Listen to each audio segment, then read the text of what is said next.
Hello friends, welcome to inspire study. Friends, आज के इस क्लास में हम लोग आरआरबी टेक्नीशियन ग्रेड 3 के लिए साइंस को कवर करेंगे, जो अभी आपका रिसेंटली आपका पैटर्न आपका फॉलो किया जा रहा है टेक्नीशियन के अंतर्गत। इसके आधारित हम लोग सारे क्वेश्चंस पेपर को कवर करेंगे, जो एग्जाम के लिए काफ़ी ज़्यादा इंपॉर्टेंट होगा।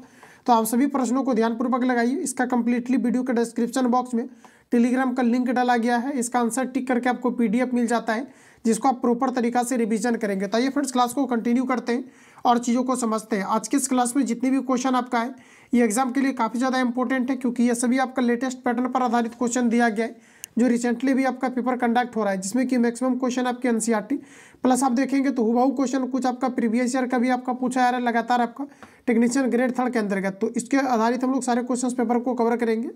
तो आज का पहला क्वेश्चन कहा जा रहा है कि प्रत्यास्थता गुणांक की बीमा क्या है, ये आपको पर बताना है। प्रत्यास्थता यानी कि डायमेंशन से रिलेटेड क्वेश्चन आपके एग्जाम में पूछा गया है। तो देखिए, प्रत्यास्थता गुणांक की बीमा क्या है, ये आपको पर बताना है। तो आपका करेक्ट आंसर हो जाएगा ml-1 t-2 जो है, ये प्रत्यास्थता गुणांक का आपका डायमेंशन होता है। तो बी ऑप्शन आपका करेक्ट है। प्रतिबल और विकृति का अनुपात क्या कहलाता है? ALP के अंतर्गत ये क्वेश्चन हुबहू आपके रिपीट किया गया है।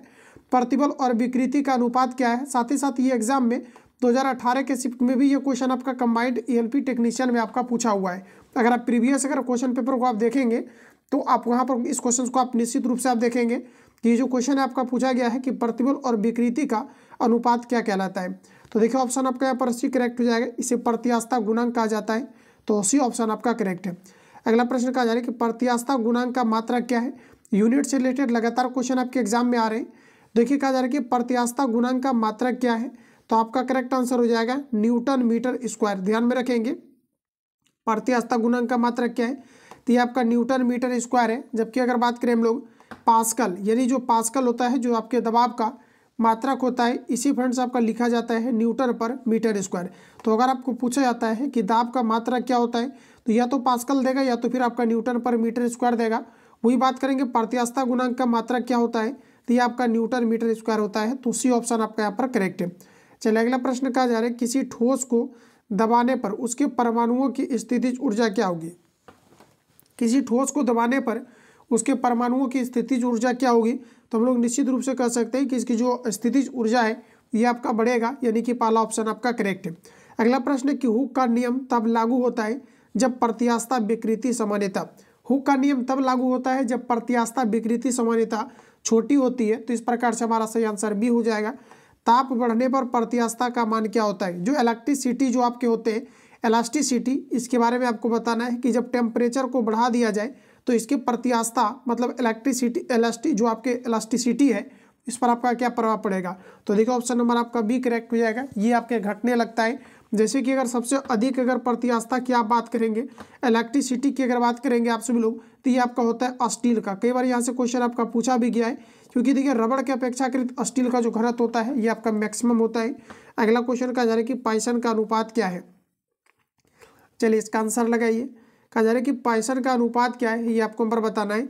तो आपका देखिए राइट आंसर हो जाएगा केवल ठोस के लिए होता है जो आपके पाइसन का अनुपात है। किसके लिए होता है? तो केवल ठोस के लिए होता है। पहला ऑप्शन यहाँ पर आपका करेक्ट हो जाएगा। चलिए, नेक्स्ट क्वेश्चन फ्रेंड्स कहा जा रहा है कि विकृति का मात्रक क्या है? एग्जाम के लिए इंपॉर्टेंट है, क्योंकि लेवल के क्वेश्चन आ रहे हैं आपके एग्जाम में।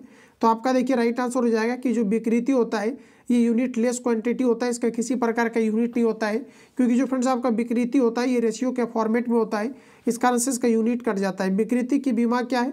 तो इसका बीमा भी कोई नहीं हो जाएगा। जिसका कोई यूनिट नहीं होगा तो निश्चित रूप से उसका बीमा भी नहीं होगा। तो डी ऑप्शन आपके यहाँ पर करेक्ट है।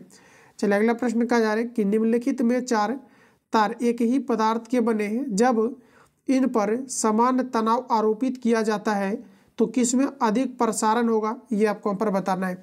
तो देखिए दोस्तों, आपका करेक्ट आंसर हो जाएगा लंबाई 300 सेंटीमीटर और व्यास जो आपका,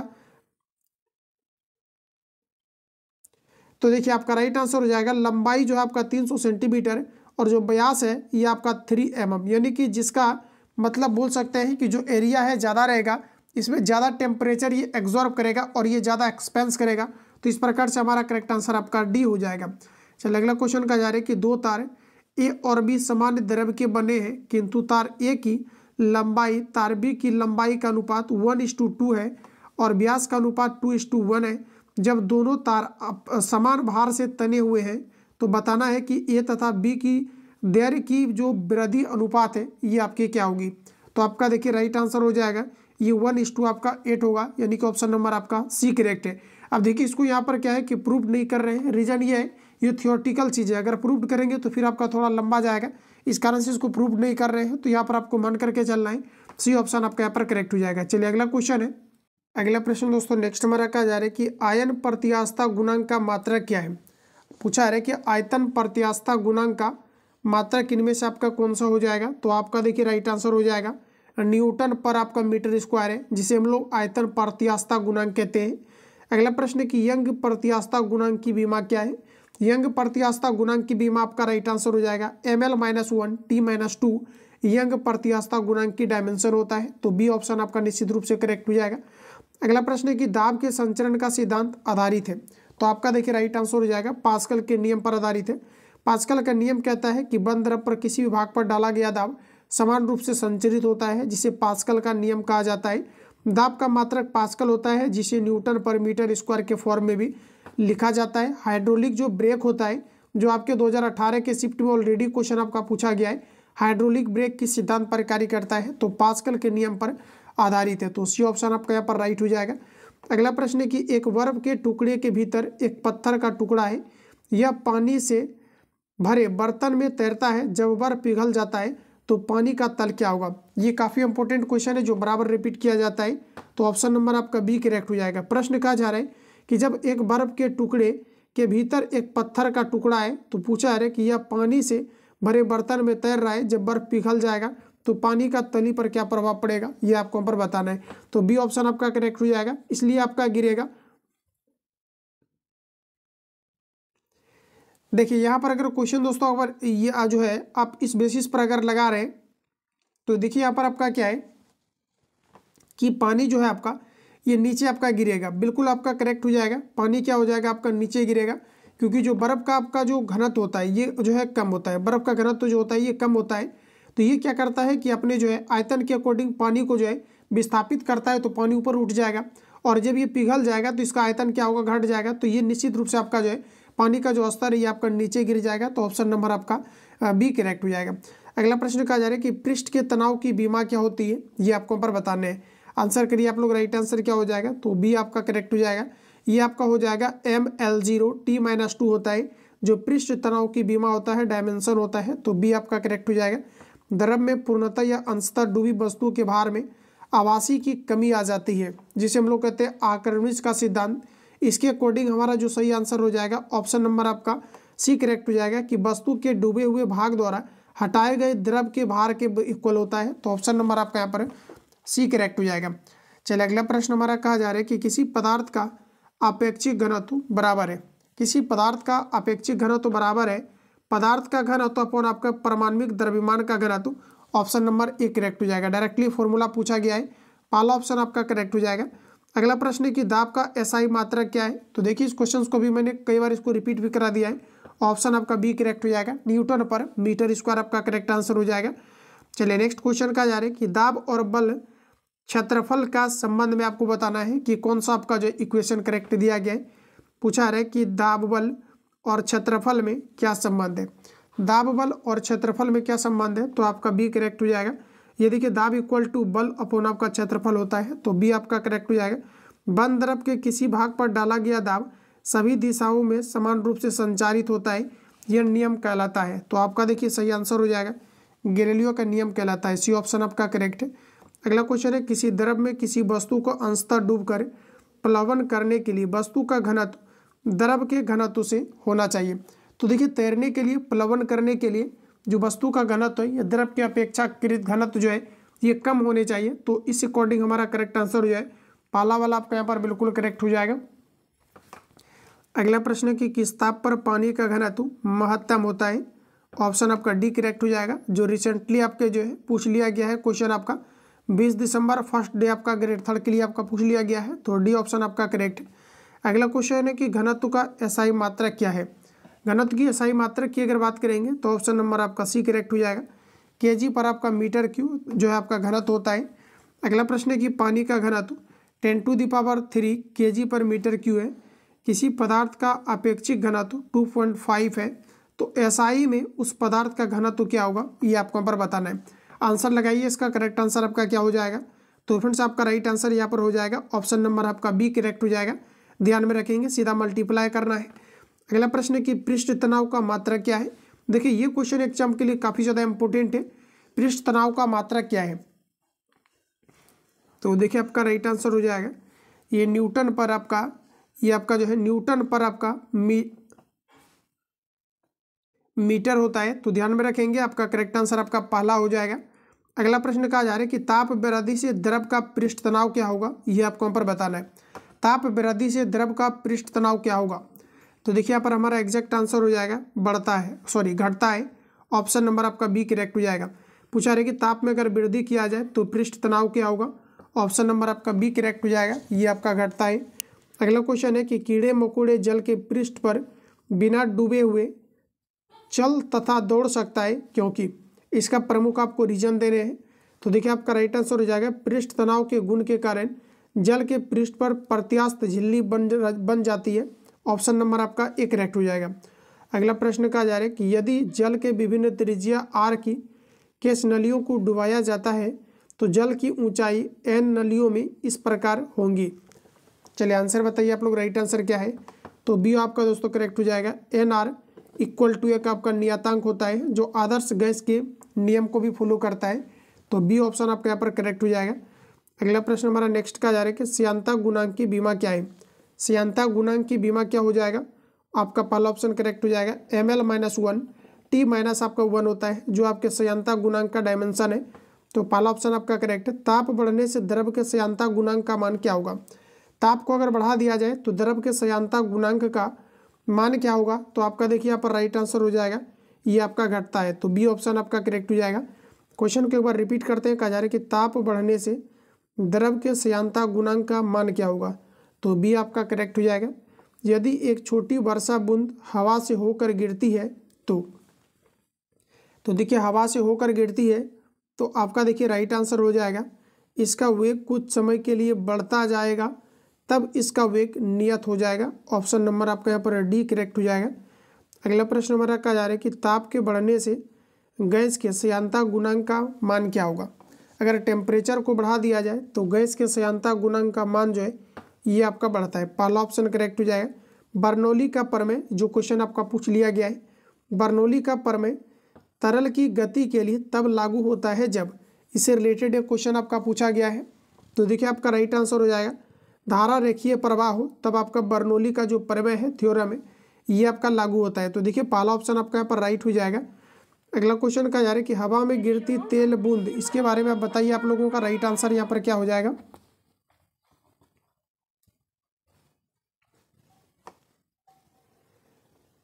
चलिए इसका आंसर करेंगे आप लोग। राइट आंसर आपका यहाँ पर क्या हो जाएगा, तो पूछा रहा है कि हवा में गिरती तेल बूंद सीमांत वेग प्राप्त करती है जो, तो दोस्तों यहाँ पर आपका राइट आंसर हो जाएगा ये त्रिज्या के वर्ग के अनुक्रमानुपाती होता है। पहला ऑप्शन बी ऑप्शन आपका करेक्ट हो जाएगा।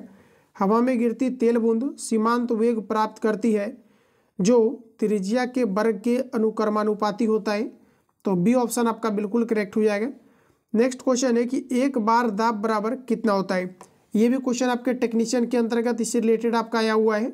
इसमें यह पूछा गया है कि जो वायुमंडलीय दबाव होता है ये कितना होता है, तो 1 आपका 01 10⁵ पास्कल के बराबर होता है। तो इससे रिलेटेड क्वेश्चन आपका पूछा गया है, तो इस क्वेश्चन को याद रखना है। एक बार दबाव, वायुमंडलीय जो आपके दबाव होते हैं इसे बार में मेजर किया जाता है।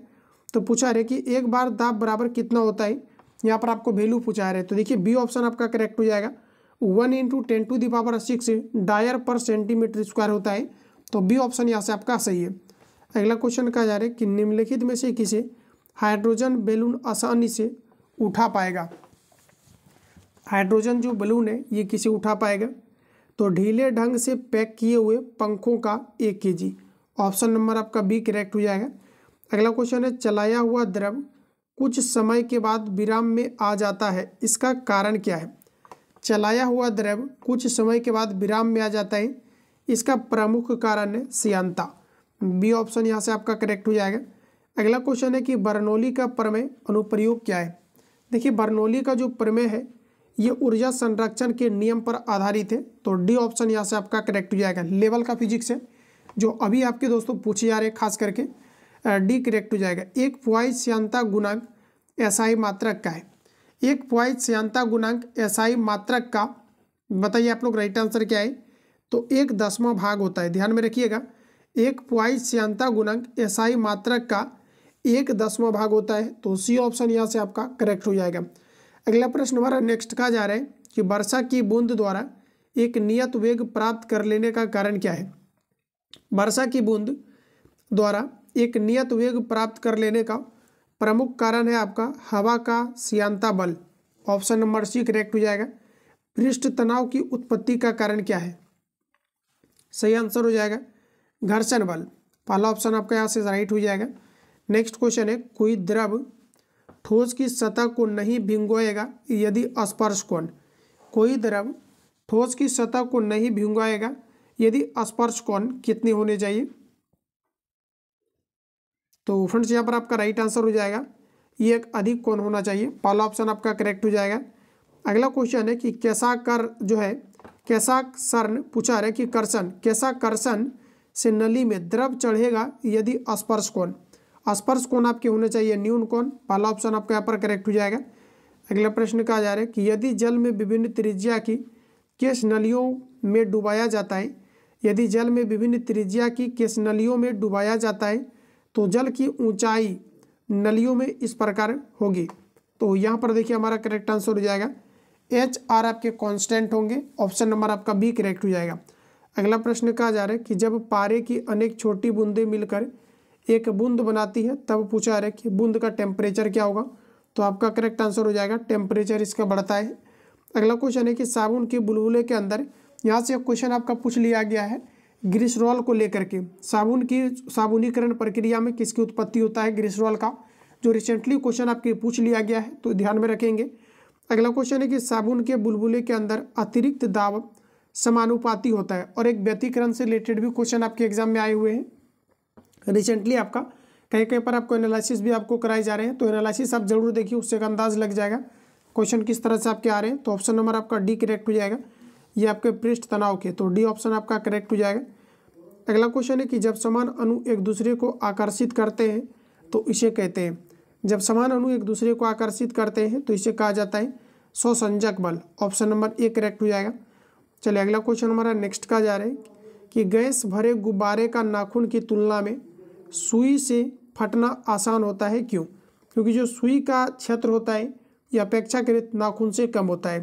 तो इसको अकॉर्डिंग हमारा करेक्ट आंसर हो जाएगा सुई गुब्बारे पर नाखून की तुलना में अधिक दाब डालती है। तो ऑप्शन नंबर यहाँ पर आपका डी करेक्ट हो जाएगा।